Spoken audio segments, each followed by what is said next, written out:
from the Gulf to Syria, when we speak about extreme humanitarian conditions of the Syrian people, it really is about the millions of Syrians, whether they have been displaced inside their country, in the neighboring countries, or anywhere around the world as migrants. But today we will speak in our report about a place in Syria where it is rarely mentioned in the media. Thousands of people are languishing in extreme poverty conditions. I'm speaking about Northeast Syria, where these thousands of people, are cut off from international assistance. Take a look.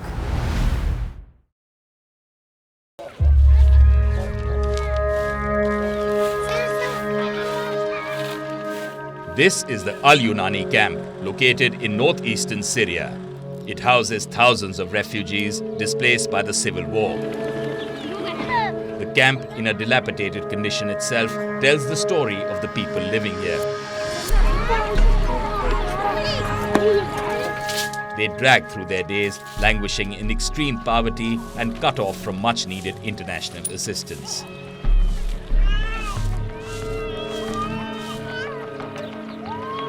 These tents, made out of shoddy fabric, tarps and bags, are the only roof over their heads.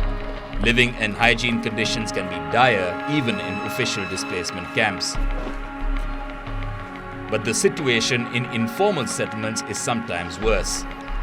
There is no semblance of organization and little or no humanitarian assistance. Children fall sick repeatedly. We take them to the doctor 2 or 3 times a week. They get diarrhea and vomiting. Additionally, because of the intense heat, we cannot remain in the tent at all during the noon hours.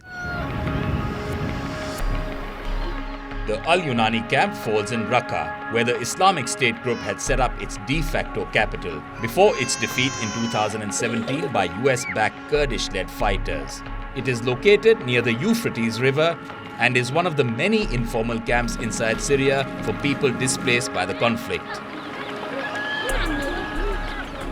We have been forgotten for a long time. If we hadn't been forgotten, we wouldn't have had to live here in this cesspit. No one cares about us.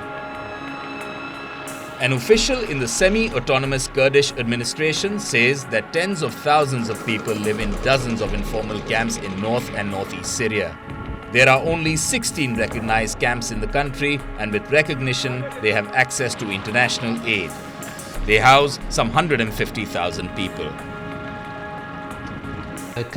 There was a discussion within the semi-autonomous administration to merge all these informal camps into several formal camps so that the administration and humanitarian organizations can better address the living conditions and health needs. If the plans are to come true, it will undoubtedly improve the life of residents in Salat al-Banat. It is a makeshift camp sitting next to a landfill on the outskirts of Raqqa city.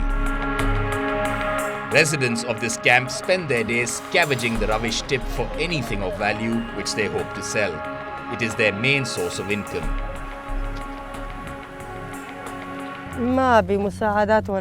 There is no aid. We haven't received any aid at all.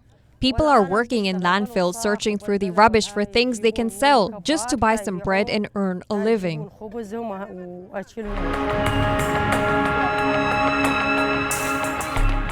As per the UN, 79% of Raqqa's settlements are informal.